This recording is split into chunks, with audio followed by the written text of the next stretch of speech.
What happens when two hearts that have weathered life's storms find their way back to each other after decades apart? Elena and Margaret's story defies every cynical notion about love's expiration date. At 58 and 61, these two remarkable women prove that passion doesn't diminish with age, it deepens, becomes richer, more profound. Their reunion after 30 years apart ignites a flame that burns brighter than any young romance, fueled by wisdom, acceptance, and the unbreakable bond of souls who truly see each other. The autumn leaves danced outside the coffee shop window as Elena stirred her latte, her silver-streaked hair catching the afternoon light. 30 years had passed since she'd last seen Margaret, yet when their eyes met across the crowded cafe, time seemed to collapse into itself. Elena, Margaret's voice carried the same gentle timbre that had whispered promises in college dormitory rooms decades ago. They embraced tentatively at first, then, with the fierce hunger of two people who had spent 3 decades incomplete, Margaret's hands, now lined with the beautiful map of a life well lived, cupped Elena's face with the same reverence she'd shown at 22. "I never stopped thinking about you," Elena confessed, her voice trembling with emotion that had been buried but never extinguished. Margaret's response was a soft kiss, brief but electric, tasting of possibility and second chances. The cafe around them faded as they remembered what it felt like to be whole. Their conversation flowed like a river finding its course. After years of drought, Margaret had built a successful architectural firm, weathered a difficult marriage that ended amicably, and raised 2 children who now lived their own lives. Elena had traveled the world as a photojournalist, capturing stories of resilience and hope, always searching for something she couldn't name until now.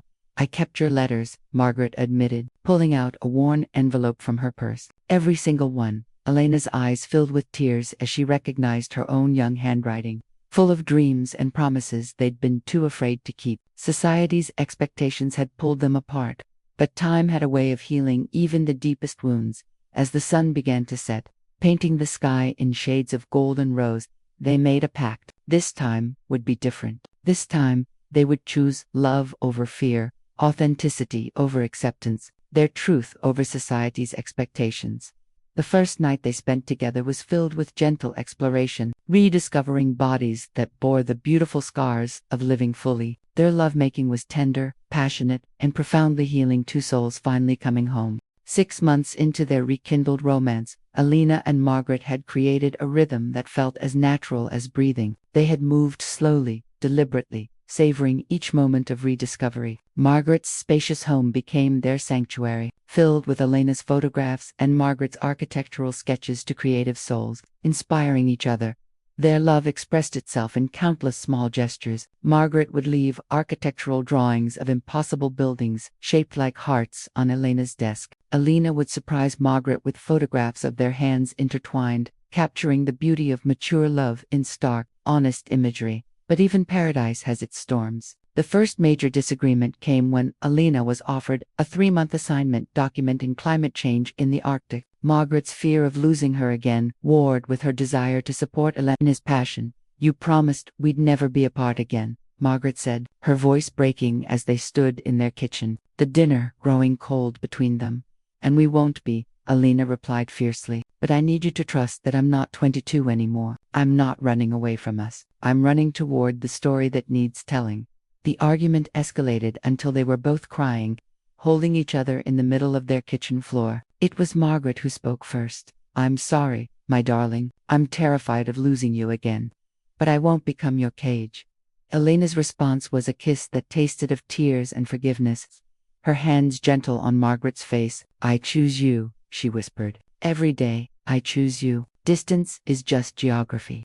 She pressed her hand over Margaret's heart. "This is home." They spent the night making love with an intensity that surprised them both, reaffirming their commitment with every touch, every whispered endearment. Their bodies, seasoned by life, responded with a passion that younger lovers could barely imagine. Elena took the assignment, but they video-called every day, sharing sunrises from different time zones, their love proving stronger than distance. 2 years in, their relationship faced its greatest challenge when Margaret was diagnosed with breast cancer. The news came on a Tuesday morning, delivered with clinical efficiency that made Elena want to rage against the unfairness of finding love, only to face the possibility of losing it. Margaret was stoic, practical, the architect in her already designing a plan to navigate treatment, but Elena saw the fear in her lover's eyes during the quiet moments, the way Margaret's hand shook when she thought no one was looking. "We'll fight this together," Elena said, taking Margaret's hands in hers. Every appointment, every treatment, every sleepless night, together. The months that followed tested them in ways they hadn't anticipated. Elena became fiercely protective, advocating with doctors, researching treatments, holding Margaret's head when chemotherapy made her sick. Margaret struggled with losing her hair, with feeling less feminine, less desirable. "Look at me," Elena said one evening, as Margaret avoided her reflection in the bathroom mirror. She turned Margaret gently, forcing eye contact. "You are the most beautiful woman I've ever known. This doesn't change that. Nothing could change that." She kissed Margaret's bare scalp with infinite tenderness, then her lips, then her throat, worshipping every inch of the body that housed the soul she adored. Their lovemaking that night was different, slower, more reverent, a celebration of life and love in the face of uncertainty. When Margaret's hair began to grow back, silver and wild and beautiful, Elena photographed every stage of its return. "Resilience," she titled the series, "The Face of a Warrior." Margaret's recovery was complete, but the experience had changed them. They had seen how fragile life could be, how precious their time together was. Every argument ended more quickly now. Every kiss carried more weight. They decided to marry not for the world, but for themselves, a declaration that their love was worth celebrating, worth protecting, worth everything.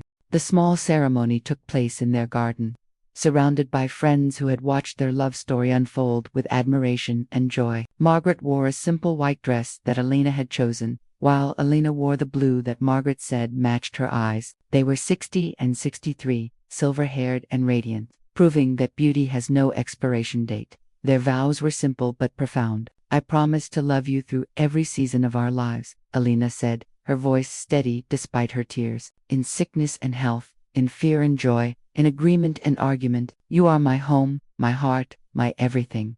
Margaret's response was equally moving. "30 years ago, I let fear win. Today, love wins. Tomorrow, love wins. For all our tomorrows, love wins. You are my choice, my courage, my forever." The years that followed were filled with the kind of contentment that comes from finally being exactly where you're meant to be. They traveled together, Elena showing Margaret the world through her photographer's eyes, Margaret showing Elena how to find beauty in structure, in the bones of buildings and the architecture of landscapes. They had their disagreements, of course. Two strong women don't suddenly become docile in love, but they had learned the art of apology, of making up with passion and tenderness. Every argument ended with understanding, with gentle touches that said what words couldn't. Elena's photography evolved to include more intimate portraits. Margaret laughing over morning coffee, Margaret's hands sketching in golden afternoon light, Margaret sleeping peacefully in their shared bed. "Love Letters in Light," she called the collection, and when it was displayed in galleries, people stopped and stared at the raw honesty of mature love captured on film. Margaret designed their dream home, a space that flowed like their relationship, full of light and possibility. Every room told the story of their love. Elena's darkroom connected to Margaret's studio, their bedroom opening onto a garden that bloomed in all seasons. As they entered their mid-60s, they often reflected on the gift of their second chance. Other couples envied their obvious devotion, the way they still held hands walking down the street, the way they still looked at each other like teenagers in love. "Do you ever regret the lost years?" Margaret asked one evening as they watched the sunset from their porch, Elena's head on her shoulder. "How can I regret the journey that brought us back to each other?" Elena replied, pressing a soft kiss to Margaret's collarbone. "We needed to become who we were meant to be before we could love like this. This love, it's worth the wait. It's worth everything." Elena and Margaret's story continues to unfold, a testament to the power of second chances and the beauty of mature love. Their relationship stands as proof that love doesn't diminish with age, it deepens, becomes richer, more meaningful. They've shown that it's never too late to choose authenticity over fear, passion over safety, love over everything else that might stand in its way. Ready to explore your own story of enduring love? Whether you're seeking inspiration for your own relationship or want to celebrate the beauty of mature romance, let their journey remind you that every day is a chance to choose love.